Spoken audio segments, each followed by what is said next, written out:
rješenije neposredna blizina na sigurno povećan rozdavca, znači stanova zbor za Mustafa Paša.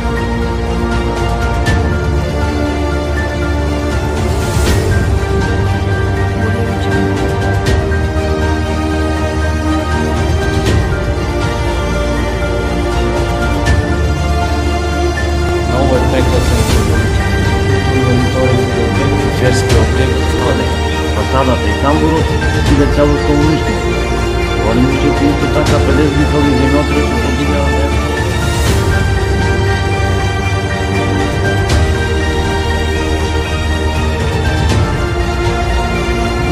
Како се рекла, искачувањето до терасата на овој објект, како што гледате, значи, се одвива по така наречен еден зиден тунел, така би го рекол. Тај го збор за, како што може да видите од самиот начин, кога веќе го прави правилно струите, немаме она специфична калибрација која се некој проблем на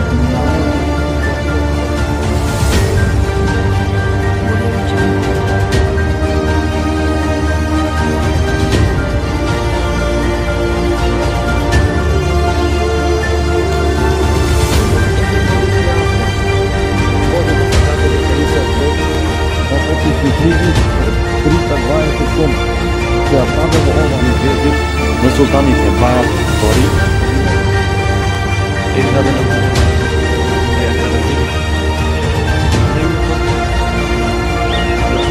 теретето е потресен со орнаменти.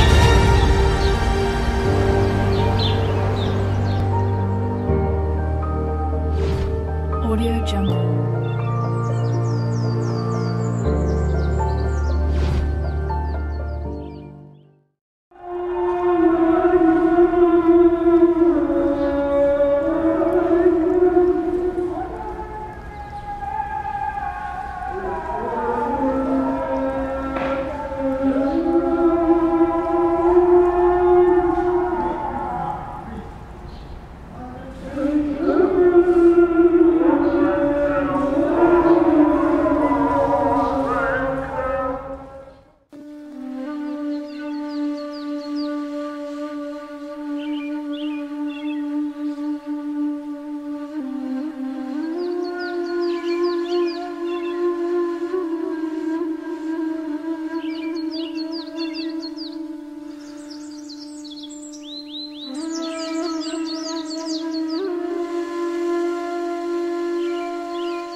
Се наоѓаме во дворот на една од навистина старите и прекрасни џамии на град Скопје, односно културно-историска оставнина од османлискиот период. Посетата на ова џамија одлучивме да ја започнеме во нашата најава во текот на ноќта, бидејќи особено после акшам намаз, бидејќи тој дава посебна убавина на овој дел, особено на овој верски објект. Она што може да се каже, значи ние сме тука сега во дворот на Исхак беговата џамија, позната и како шарена џамија, Аладжа џамија, која што се наоѓа на непосредна близина на пазариштето Битпазар. Изградена е по наредба на вториот отомански управител на градот Исхак бег во 1438 година. Низ историјата, џамијата претрпела големи штети, па неколку пати била обновувана и доградувана. Во нејзин состав се наоѓаат и турбето, медреза, имарет и конаци. И во неја Исхак бег ја основал една од првите исламски библиотеки во Европа. Своето име џамијата го добива по наредодавачот за незината изградба Исхак бег, освен како Исхак бегова џамија, позната и под името шарена џамија, што произлегува од шарените керамички плочки со кои се украсени фасадата и сводовите.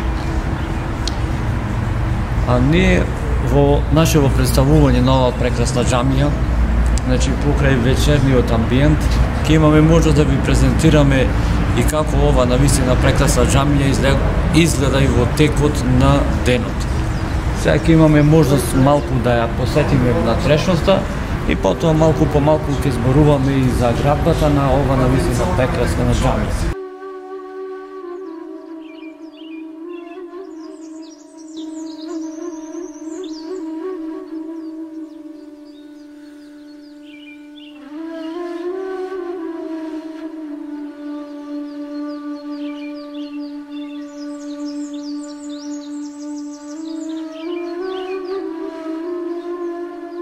Моментално, значи како што рековме, сакавме малку да го прикажеме и амбиентот на овој прекрасен културно-историски објект, верски објект, оставнина од османлискиот период. Значи рековме станува збор за Исхак џамијата.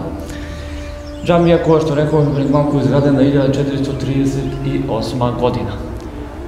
Она што може да се забележи, објектот, значи внатрешноста на овој објект изобилува со прекрасна калиграфија. Немаме премногу некое карактеристично шаренило.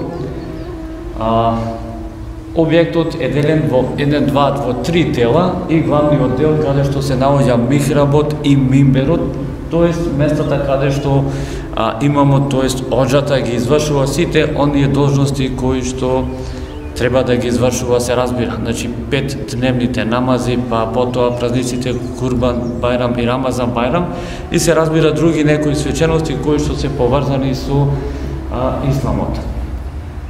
Оно што посебно мене ми прави кеф да кажам тоа е што прозорците, значи сите внатрешни делови, значи покрај времето колку пати била таа реновирана, го задржува амбиентот како и претходно изгледала.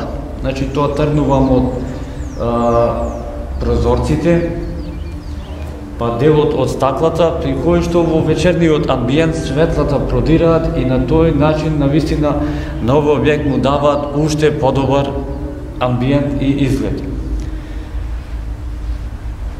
Она што понатаму сакам да кажам е тоа што овој објект е изграден исто така слично како и останатите други објекти, тоест џамии, кога станува зборот пред се за видот на материјалот од кој што се имаат изградено.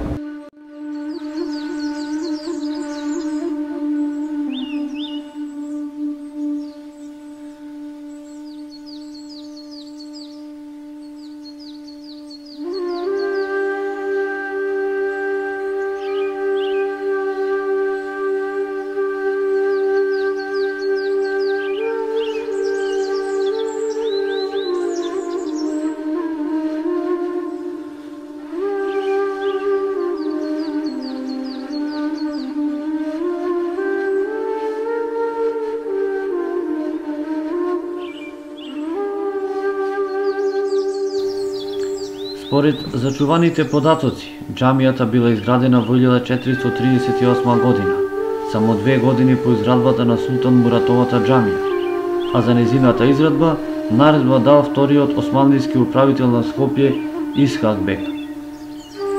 Од везниот надпис на џамијата се дознава дека по наредба на Мехмед, внук на Исхак бек, била доградувана во 1519 година, при што биле додадени двата странични брода. Градбата претрпела големи штети во пожарот од 1689 година, кога разнобојните керамички плочки кои го украсувале фасадата и тамбурот биле целосно уништени. Големи штети исто така предизвикали земјотресот од 1963 година, а по него било обновено турбето и во 1972 година биле поставени нови керамички плочки со фајансно украсување.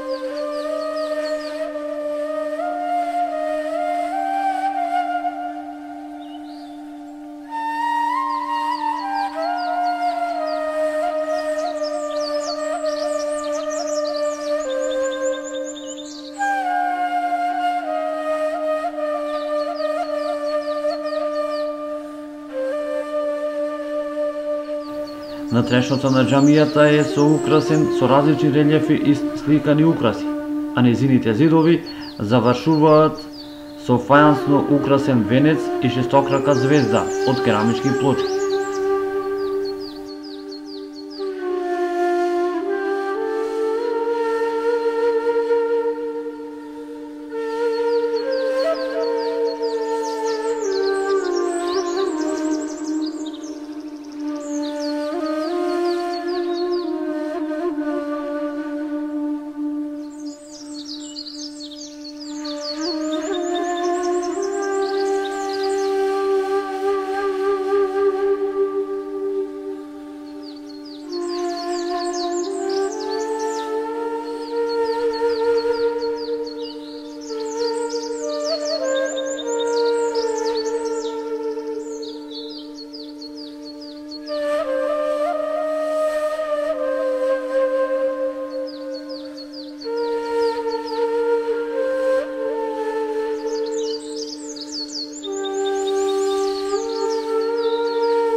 Градбата има скромна архитектура, иако незините големи влезни порти содржат резба со ориентални мотиви. Првобитниот изглед на џамијата не е познат, но се претпоставува дека станувало збор за куполна џамија со трем со 3 отвори. На северната страна од џамијата во незиниот денешен изглед се наоѓа трем со 5 отвори. Средишниот дел од градбата е покриен со голема купола, а помали куполи се наоѓаат на страничните делови од тремот. Остатокот од џамијата и тремот се покриени со полуциндрични сводови. Тремот од сите страни е затворен со пол зид, а неговите лакови се подпираат на квадратни камени столбови. Во зидовите од страните на тремот се наоѓаат 2 скали. Првите водат кон минарето, а вторите до покривот на џамијата. Внатрешноста на тремот се одликува со богата сталактитна декорација, а во неја се наоѓа еден надворешен михраб. Особен впечаток од декорацијата остава декорацијата на средниот лак од тремот, од кој што денес се сочувани само фрагментни остатоци. Џамијата е изградена од мек камен, а присуство на камен е забележливо на порталот и рамките на прозорците.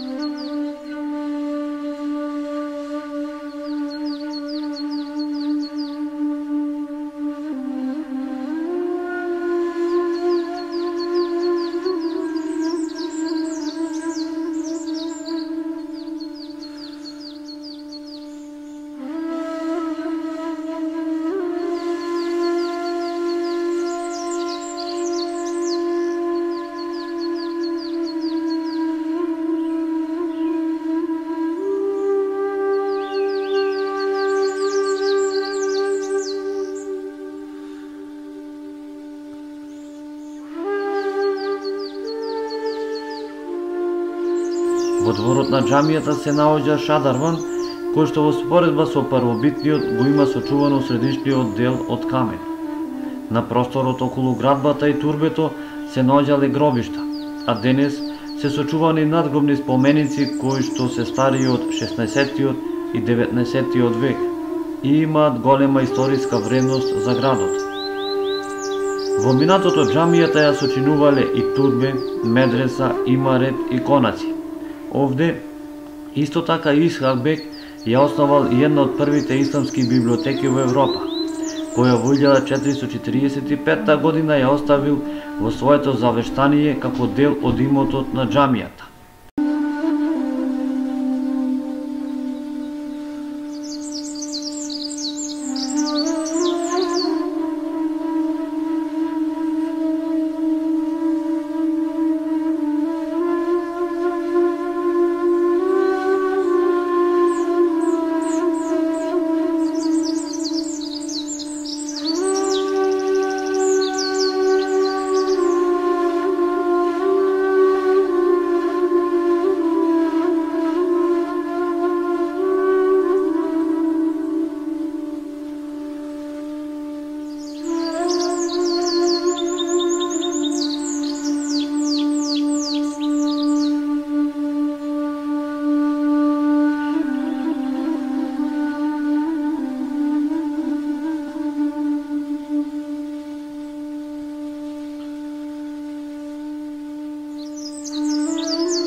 Турбето во рамките на џамијата е од затворен тип, со купола и има шестоаголна основа. Изградено е со добро обработен камен и во неговата внатрешност содржи фајансно украсување во кое доминираат сината и зелената боја. Медресето се состоело од 10 соби и со векови било едно од најпознатите во Румелија. Во него, меѓу другите, живеел и предавал познатиот средновековен турски поет Исак Челебија, а особено, освен веронаука, се изучували исламско право, ориентални јазици, филозофија и математика. Минарето е високо 30 метри и се наоѓа на десната страна од главниот влез. Изградено е од добро обработени камени блокови.